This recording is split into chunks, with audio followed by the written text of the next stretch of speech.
नमस्कार, SBCN news में आप सभी का स्वागत है और मैं हूं आपके साथ रविक्षा शर्मा। चलिए शुरुआत करेंगे इस वक्त की बुलेटिन की कुछ खास खबरों के साथ। मंदसौर के पीपलिया मंडी में अज्ञात वाहन की टक्कर से मोपेड सवार दंपत्ति घायल हो गए। घायल दंपत्ति को उपचार हेतु जिला अस्पताल में भर्ती कराया गया। जानकारी के अनुसार महू नीमच 4 लेन पर सिनपान फाटे के पास एक अज्ञात वाहन की टक्कर से TVS एक्सेल पर सवार सेमली निवासी राधे श्याम बावरी व उनकी पत्नी पार्वती बाई घायल हो गए।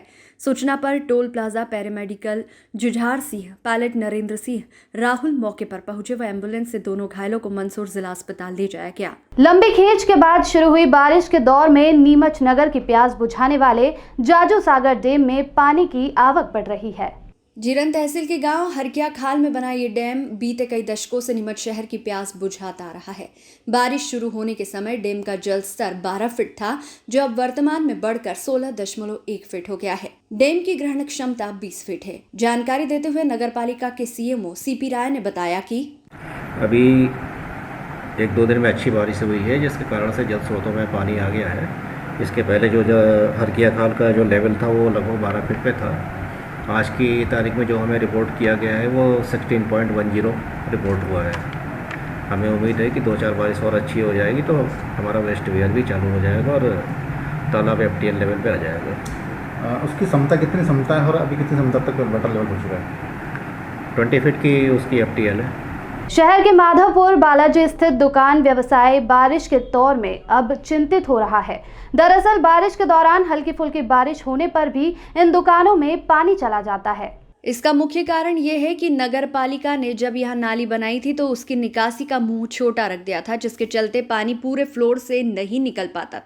ऐसे में जल जमाव हो जाता है और इसके चलते दुकानों में पानी घुस जाता है। इस कारण दुकानों में रखा हुआ सामान भी खराब हो जाता है, जिससे उन्हें आर्थिक नुकसान हो रहा है। इस बार फिर बारिश ने इनकी चिंता बढ़ा दी है। इस संबंध में पार्षद से लेकर नगर पालिका के जिम्मेदारों को अवगत करा दिया गया, मगर किसी ने भी उनकी बात नहीं सुनी। हालात जस के तस बने हुए हैं और इस बीच शहर में लगातार बारिश हो रही है। ये दुकान है मऊ रोड पे माधोपुरी बालाजी मंदिर के पास में। जब भी ये पानी आता है तो अंदर पानी घुस जाता है, वहाँ खलकिन सब अंदर बोरियाँ गीली हो जाती है। बार बार हमने कितनी बार नगर पालिका पार्षद को भी बोला, अधिकारी नगर पालिका में बोला, ठेकेदार को भी बोला, बाकी कोई सुनवाई नहीं होती। बोलते थोड़े दिन में मजदूर भेजो, कोई आता भी नहीं वापस, सुनवाई भी नहीं होती है। कितनी बार आपने बोल दिया उन मैडम को, सबको कुछ सुन ही नहीं रहा। क्या कहना है कि किस तरह से दुकानें छोटी है, क्या है मामला? नहीं, दुकानें छोटी नहीं है। ये जब काम चल रहा था आगे से इन्होंने नाला थोड़ा छोटा बनाया, उस वजह से पानी का बहाव तेज आता है, तो हमारी दुकानों में यहाँ आके इन्होंने काम छोड़ दिया। तो यहाँ जितना पानी आता है सब दुकानों का यहीं आके इकट्ठा होता है। और पुराना जो नाला है वो ऊंचा है और इन्होंने थोड़ा नीचे बनाया और छोटा है, इस वजह से यहाँ पानी का बहाव ज़्यादा आता है तो अंदर जाता है पानी हमारे। सब बोरियाँ वोरियाँ गीली होती है। हर बार लगभग लाखों रुपए का नुकसान हो जाता है, कोई बोरियाँ भी नहीं लेता है। मनासा रामपुरा रोड पर पुलिस थाने के सामने 2 बाइकों में आमने सामने टक्कर हो गई। टक्कर में एक बाइक सवार के सिर में गंभीर चोट आने से मौके पर ही उसकी मौत हो गई। प्राप्त जानकारी के अनुसार पुलिस थाने के सामने हुए इस एक्सीडेंट में बाइक सवार पुष्कर पिता डालूराम काची निवासी मनासा की मौके पर ही मौत हो गई, जबकि दूसरा बाइक सवार गंभीर रूप से घायल हो गया। घटना की जानकारी मिलते ही मौके पर 108 व डायल 100 मदद के लिए पहुंची। दोनों को शासकीय अस्पताल लाया गया, जहां डॉक्टर ने पुष्कर पिता डालूराम काची को मृत घोषित कर दिया। पोस्टमार्टम कर शव परिजनों के सुपुर्द कर दिया गया। नीमच शहर के सबसे बड़े समाज यादव समाज के लिए डोल 11 जहां कृष्ण भगवान की आराधना का पर्व है, वहीं नीमच स्वाभिमान का दिन भी है। यादव समाज नीमच में इस दिन को स्वाभिमान दिवस के रूप में मनाता आ रहा है। सालों पहले नीमच में डोल 11 पर सभी समाजों के विमान निकलते थे। तब यादव समाज के विमान निकलने पर शहर के अन्य समाजों ने विरोध किया था, जिसको लेकर यादव समाज ने अंग्रेज शासन काल के समय इंस्पेक्टर जनरल ऑफ इंदौर की कोर्ट में केस लड़ा और जीता। तब से यादव समाज इस दिन को स्वाभिमान दिवस के रूप में मनाता आ रहा है। नीमच में केवल यादव समाज ही डोल 11 को हर्षोल्लास और बड़े पैमाने पर मनाता है। यादव महासभा के अध्यक्ष राकेश सोन ने कहा कि इस वर्ष कोरोना महामारी को लेकर प्रशासन से 5 लोगों से विमान निकालने की अनुमति मांगी है। डोल 11 महोत्सव कोरोना गाइडलाइन के अनुरूप मनाया जाएगा। 29 अगस्त को दोपहर 2 बजे भगवान श्री कृष्ण का विमान मंदिर के बाहर लाया जाएगा और फिर 2:30 बजे से शाम 7 बजे तक मंदिर प्रांगण में दर्शन के लिए रखा जाएगा। शाम 7 बजे महाआरती की जाएगी। स्वाभिमान दिवस और डोल 11 महोत्सव कोरोना गाइडलाइन के अनुरूप मनाया जाएगा। देखिए, यादव समाज नीमच का एक सबसे बड़ा समाज है और बहुसंख्यक समाज है। हमारे समाज में डोल 11 महज भगवान श्री कृष्ण की आराधना प्रार्थना के पर्व के अलावा समाज का स्वाभिमान दिवस है। यह समाज का ऐसा स्वाभिमान दिवस है जो कि करीब 150 वर्ष से मनाया जा रहा है। एक समय था जब नीमच की धरती पर सभी समाजों के विमान निकलते थे और यादव समाज का विमान सबसे आगे होता था, लेकिन कुछ कतिपय लोगों ने इसका विरोध किया और हमारे भगवान श्री कृष्ण के विमान को पीछे करने का मन बनाया। इसको लेकर हमारे स्वर्गीय धनीराम जी सगर ने अंग्रेजों की अदालत में इंस्पेक्टर जनरल ऑफ इंदौर की कोर्ट में केस लड़ा और यादव समाज का विमान रोकने की जो कोशिशें की गई थी वो नाकाम हुई और तब से यादव समाज का विमान नीमच में इस वर्ष चूँकि कोरोना महामारी का दौर है और प्रशासन की गाइडलाइन है, हमने प्रशासन से अनुरोध किया है कि इस कोरोना महामारी के दौर में हम उस तरह से लाव लश्कर के साथ ढोल तमाशे और अखाड़ों के साथ श्री कृष्ण भगवान का विमान नहीं निकाल रहे हैं, लेकिन चूँकि एक परंपरा है कि जलजूलानी 11 पर भगवान का जो विमान है वो मंदिर के अंदर नहीं रहता है, उसे बाहर निकाला जाता है। इसलिए हमने प्रशासन से अनुरोध किया है कि सिर्फ 5 लोगों की एक अनुमति प्रदान करें, जिसमें यादव महासभा के पदाधिकारी 5 लोग भगवान श्री कृष्ण के विमान को ट्रैक्टर में लेकर निर्धारित मार्गों पर उसे भ्रमण कराकर वापस मंदिर पर ले आएंगे और उसके बाद जो भी आयोजन होगा वो हम मंदिर परिसर के में ही करेंगे। इस तरह की अनुमति हमने प्रशासन से चाहिए, उन्हें सूचना दी है। अब भी प्रशासन की अनुमति हमें मिल नहीं पाई है, लेकिन हम उसकी तैयारी भी कर रहे हैं। और दूसरी चीज़ यह है कि मंदिर में हमने ये तय किया कि दोपहर 2 बजे भगवान श्री कृष्ण के विमान को बाहर निकाला जाएगा और जैसा प्रशासन की गाइडलाइन के अनुसार रहेगा 2:30 बजे हम इसको वापस मंदिर परिसर का जो हाल है वहाँ उसे स्थापित कर देंगे और शाम तक उसे मंदिर परिसर हॉल में दर्शनार्थी के लिए रखा जाएगा और शाम को 7 बजे भगवान श्री कृष्ण की महाआरती की जाएगी। ये अभी तक का प्रोग्राम है। दूसरा, इसी दिन हमारी जो निशान चढ़ाने की परंपरा है अखाड़े की, श्री यादव विक्रमशाला में निशान भी चढ़ाया जाएगा। कुछ अखाड़े के पहलवानों का जो नीमच शहर से सटे कनावटी में नीमच जिला खाद्य सुरक्षा विभाग की टीम द्वारा छापामार कार्रवाई की गई। विभाग की टीम ने गांव कनावटी के 3 किराना दुकानों पर छापा मारा, जिसमें बड़ी मात्रा में एक्सपायरी डेट की खाद्य सामग्री, कोल्ड ड्रिंक और आइसक्रीम जब्त की। एक्सपायरी डेट की सभी खाद्य सामग्री को नष्ट किया गया। कार्रवाई के दौरान खाद्य सामग्री के सैंपल भी लिए गए, जिन्हें राज्य लैब में जांच के लिए भेजा जाएगा। जांच के दौरान एक्सपायरी डेट की खाद्य सामग्री पाए जाने के मामले में प्रकरण दर्ज किया है। लैब टेस्टिंग के लिए भेजे गए सैंपलों की रिपोर्ट आने के बाद यदि मानक पाई जाती है तो अलग से मुकदमा दर्ज किया जाएगा। कुछ खाद्य सामग्री के लिए अलग से लाइसेंस की आवश्यकता होती है। यदि वह 24 घंटे में प्रस्तुत नहीं किए गए तो उसमें भी प्रकरण दर्ज किया जा सकता है। खाद्य सुरक्षा विभाग की टीम ने कनावटी की श्रीनाथ किराना, बंसल किराना और गोयल किराना नामक दुकानों पर छापा मारा। टीम का नेतृत्व खाद्य सुरक्षा जिला अधिकारी संजीव मिश्रा कर रहे थे। अभी मुख्यालय भोपाल से जो निर्देश प्राप्त हुए थे कि प्रतिदिन जो है 5 फर्मों के निरीक्षण किए जाना है, उसी में अभी सूचना प्राप्त हो रही थी कि कनावटी के अंदर अभी भी कुछ प्रतिष्ठान ऐसे हैं जहां पर तारीख निकलने के बाद भी जो है खाद्य सामग्री विक्रय हो रही है। उसी तारतम्य में आज जो है यहाँ पे निरीक्षण किया गया। इसमें 3 फर्मों के निरीक्षण किए गए हैं। एक गोपाल किराना है, यहाँ पे गोयल किराना, उसके बाद में श्रीनाथ किराना और एक बंसल किराना। दोनों फर्मों के निरीक्षण किए गए और तीसरी फर्म के भी निरीक्षण करने के बाद में यहाँ काफ़ी मात्रा में जो है ऐसी खाद्य सामग्री मिली हैं जिनकी तारीखें निकल चुकी हैं, जिसमें रवि के मसाले और कुछ अन्य कंपनियों के मसाले थे। कोल्ड ड्रिंक यहाँ पे पाई गई, आइसक्रीम यहाँ पे 2019 की पाई गई। इससे कोई एक बड़ी घटना घटित हो सकती थी। उसी को मद्देनज़र रखते हुए इनके यहाँ से खोपरे बूरे का नमूना भी लिया गया है और जितना भी माल जो उसकी तारीखें निकल चुकी थी उसको सबको भी नष्ट कराया जा रहा है।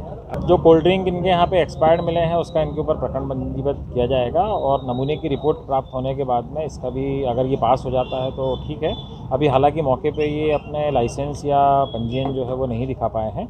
अगर कल तक दिखा देते हैं तो ठीक है और अगर रिपोर्ट इसकी मानक स्तर की आती है तो इनके ऊपर केवल कोल्ड ड्रिंक और मसाले जो एक्सपायर्ड बेचे गए हैं इनका प्रकरण दर्ज होगा और अगर मान लीजिए इनका नमूना जो है वो भी अमानक स्तर का आता है तो इसकी रिपोर्ट के साथ में वो भी कनेक्ट होकर और वो प्रकरण अलग से दर्ज होगा। खाद्य सुरक्षा मानक अधिनियम में अगर ये अनसेफ आता है तो सज़ा होगी इसके अंदर और अगर मान लीजिए सब स्टैंडर्ड या मिस ब्रांडेड आता है तो ADM कोर्ट के अंदर इनके प्रकरण लगते हैं, जिसमें 5 लाख तक के जुर्माने का प्रावधान दिया गया है। पीपलिया मंडी थाना क्षेत्र के ग्राम बही पाशरवनाथ में बच्चों के बीच हुए विवाद में एक महिला की पड़ोसियों ने जमकर पिटाई कर दी। महिला के साथ हुए इस मारपीट का वीडियो देखते ही देखते सोशल मीडिया पर वायरल हो रहा है। मामले में महिला ने थाने पहुंचकर शिकायत दर्ज कराई है। जानकारी के अनुसार पीपलिया मंडी थाना क्षेत्र के ग्राम बही पाशरवनाथ निवासी संगीता बाई की बेटी मुकेश मेघवाल के घर के बाहर खेल रही थी, जिसका विवाद पड़ोसी मुकेश की बेटी से हो गया। बाद में मुकेश की पत्नी श्यामाबाई ने संगीता के साथ मारपीट शुरू कर दी। इसके बाद पति मुकेश भी आ गया। दोनों पति पत्नी ने महिला के साथ जमकर मारपीट की। कुछ देर बाद पड़ोसियों ने जैसे तैसे बीच बचाव कर मामले को शांत करवाया। पीपलिया मंडी थाना पुलिस ने पीड़ित महिला संगीता की शिकायत पर मारपीट को अंजाम देने वाले दंपति पर मामला दर्ज कर लिया है। ये तो मैं हमदा की दौर में घर पे आके मुझे मारी, मैं थाने गई थी, मेरे पड़ोसी था उसको लेके गई थी। तो क्या मसले क्या था? तो वो बच्चे खेल रहे थे, वहाँ मारपीट की बच्चों ने। तो एक ने बोला तो पूरे घर के आगे ने उसको पिटापिटी की, बहुत सारी बुरी हालत से मारी। मैंने शाम को आगे वो वीडियो देखा कि इसलिए मैं रिपोर्ट करने आया। अच्छा का चोट आई है क्या है? चोट वो हाथ पैर में चोट आई ने, वो लातों से गुम्मों से मारा है इसको। फिर वो पिपलिया गए थे, आस पास वाले लेके गया था, मैंने रिपोर्ट करके आया, वो मेडिकल भी करवाया। इन दिनों बिजली के बिल आमजन को जमकर झटका लगा रहे हैं। जहां 15 माह के कांग्रेस शासन में बिजली बिलों में राहत सामने आई थी, वहीं इन दिनों उपभोक्ता बिजली के भारी भरकम बिलों से परेशान हैं। मंदसौर जिले के नाहरगढ़ की ये तस्वीरें, जहां ग्रामीण इन दिनों बिजली के बिल अधिक आने से परेशान हैं। ग्रामीणों की मांग है कि शिवराज मामा बिजली के बिलों में राहत दे ताकि घरेलू बजट ना बिगड़े। ऐसा नहीं क्या बिल ज़्यादा आता है, 5-6 हज़ार रुपये का महीना का बिल आता है। कैसे भरते हैं? कोरोना की वजह से मजदूरी भी नहीं होती। क्या 3-4 महीने हो गए, हर महीने बढ़ के ही आता है। तो अब मतलब नहीं कम आता था, अब और ज़्यादा आ रहा है। हम करेंगे तो पैसे हम कहाँ से जमा करें? समस्या है कि मेरा अगर लाइट बिल जो आता है वो हर महीने प्रत्येक 3,000, 2,000 से कम नहीं आता है। और कोरोना काल चल रहा है, अभी इतना पैसा हम भर नहीं पाएंगे। हम मजदूर वर्ग के लोग हैं और कोरोना काल में वैसे मजदूरी मिल नहीं रही, कोई काम करने के लिए बुला भी नहीं रहा है, तो इतना पैसा हम भर नहीं पाएंगे। मैंने शिकायत आज से 1 साल पहले शिकायत की थी बिल के विषय में, और ना मेरा मीटर रीडिंग से कोई ग्रिड से कोई शिकायत करने, मेरे वो चेक करने घर पे आया, अभी तक कुछ भी कोई नहीं आया। मेरे घर के सामने एक लड़का रहता है, जो उसने मीटर रीडर ने उसे उसके निजी स्तर पर रख रखा है। वो लड़का आए दिन मेरे घर एक्सपेरिमेंट करता रहता है, मीटर पे आके बार बार रोज़ छेड़छाड़ करता रहता है। उसके साथ उसको बोलते हैं तो वो लड़का बोलता है कि अगले महीने से हो जाएगा, अगले महीने से हो जाएगा। वो लड़का यही बात बोलता है और अगले महीने से हर महीने बिल बढ़ के बढ़ा आ रहा है। बस ये मेरी शिकायत है। कोविड-19 के चलते बसों का संचालन विगत 6 माह से बंद होने से बसों पर कार्यरत ड्राइवर, कंडक्टर, क्लीनर, चेकर आदि की हालत दिन प्रतिदिन खराब होती जा रही है। 2 जून की रोटी के लिए भी काफी मशक्कत करना पड़ रही है। परिवारों के भूखे मरने तक की नौबत आ गई है। मंगलवार को ब्लॉक कांग्रेस कमेटी मल्हारगढ़ ने बस कर्मचारियों के साथ मुंह पर काला कपड़ा बांधकर विरोध प्रकट कर एक ज्ञापन मुख्यमंत्री के नाम तहसीलदार प्रीति बीसे को दिया। ज्ञापन का वाचन करते हुए ब्लॉक कांग्रेस के उपाध्यक्ष अजित कुमट ने कहा कि लॉकडाउन घोषित होने के बाद आज तक बसों का संचालन बंद होने से एक और जहां बस मालिक काफी परेशानियों के दौर से गुजर रहे हैं, वहीं दूसरी ओर सबसे अत्यधिक मार बस पर नौकरी करने वाले ड्राइवर, कंडक्टर, क्लीनर पर पड़ी है और अभी बसों के संचालन की कोई संभावना दूर दूर तक नजर नहीं आ रही है। ऐसी स्थिति में सरकार तत्काल इनके खाते में 20-20 हजार रुपए की राशि डाले तथा 1-1 क्विंटल गेहूं भी इन्हें मुहैया कराए। बसों के संचालन न होने से लोग दोपहिया वाहन पर आवागमन करने को मजबूर है। इस कारण प्रतिदिन सड़क दुर्घटनाएं हो रही है। कांग्रेस नेताओं ने कहा कि अगर समय रहते सरकार ने बस संचालकों की समस्याओं का समाधान नहीं किया तो आगामी समय में आंदोलन किया जाएगा। लॉकडाउन के दौरान जो बसों का संचालन बंद है, हमारे कई बस के कर्मचारी, ड्राइवर, कंडक्टर, क्लीनर लगभग 6 माह से काफ़ी परेशान हैं। उनको 2 दिन की रोटी के लिए काफ़ी मशक्क़त करना पड़ रही है। उनके परिजनों के, उनके परिवार वालों को भूखे मरने की नौबत आ गई है। ऐसे में आज हम सब कांग्रेस जनों ने और हमारे मोटर मालिक संघ के संरक्षक अजित जी कुमट, हमारे सभी कांग्रेस के वरिष्ठ जनों के साथ में आज यहाँ पर मुख्यमंत्री जी के नाम तहसीलदार महोदया को एक ज्ञापन दिया है और ज्ञापन में मांग करी है कि 20-20 हज़ार रुपये इनके कंडक्टर, ड्राइवर, जो बस के कर्मचारी, इनके खातों में डाला जाए और एक एक क्विंटल अनाज इन सब के खातों इन सब को दिया जाए, राशन दिया जाए।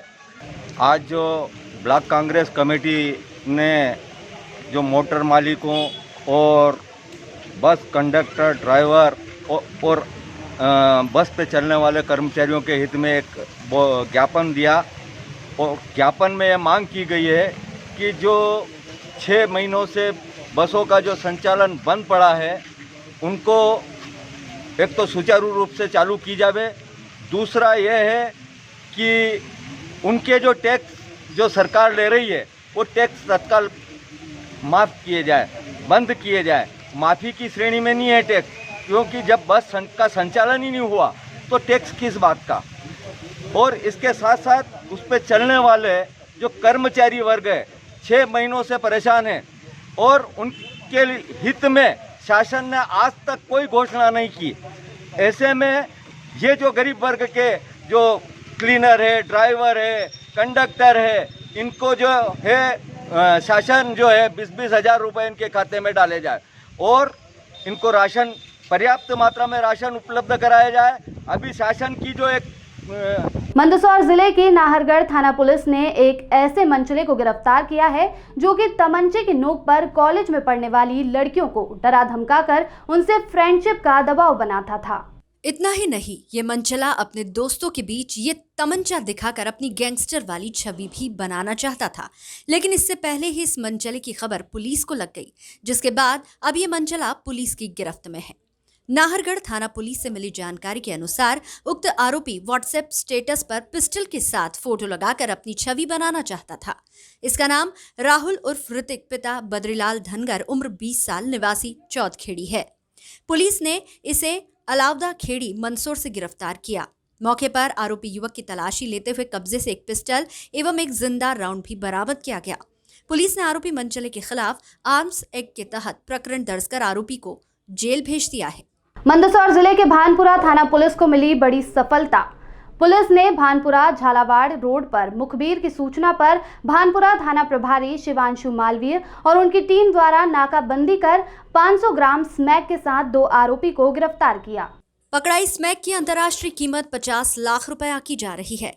भानपुरा पुलिस के मुताबिक ब्रिजेश अकलेरा जिला झालावाड़ व निजामुद्दीन खैराबाद जिला कोटा दोनों आरोपी झालावाड़ से भानपुरा की ओर वैन से अवैध नशीला मादक पदार्थ स्मैक लेकर जा रहे थे। तभी भानपुरा पुलिस ने टीम गठित कर झालावाड़ भानपुरा पर नाकाबंदी कर पुलिस ने दोनों आरोपी को स्मैक व उपयोग किया जा रहा वाहन मारुति वैन को जब्त किया। आरोपियों के खिलाफ NDPS एक्ट के तहत मामला दर्ज कर आरोपियों को कोर्ट में पेश कर जेल भेज दिया है। आपको बता दें कि विगत 17 अगस्त को ही भानपुरा पुलिस द्वारा भैसोदा मंडी से उत्तर प्रदेश के एक व्यक्ति द्वारा लाई जा रही 1 करोड़ कीमत की स्मैक जब्त की थी। श्रीमान पुलिस अधीक्षक महोदय सिद्धार्थ चौधरी साहब, अतिरिक्त पुलिस अधीक्षक महोदय विनोद सिंह साहब, हमारे SDP साहब परस्ते साहब के द्वारा लगातार निरीक्षित किया जा रहा था कि अवैध मादक पदार्थ में कार्रवाई करें, जिसके लिए हमने लगातार मुखबिर सूचना पर कार्रवाई करने के लिए मुखबिर लगा रखे थे।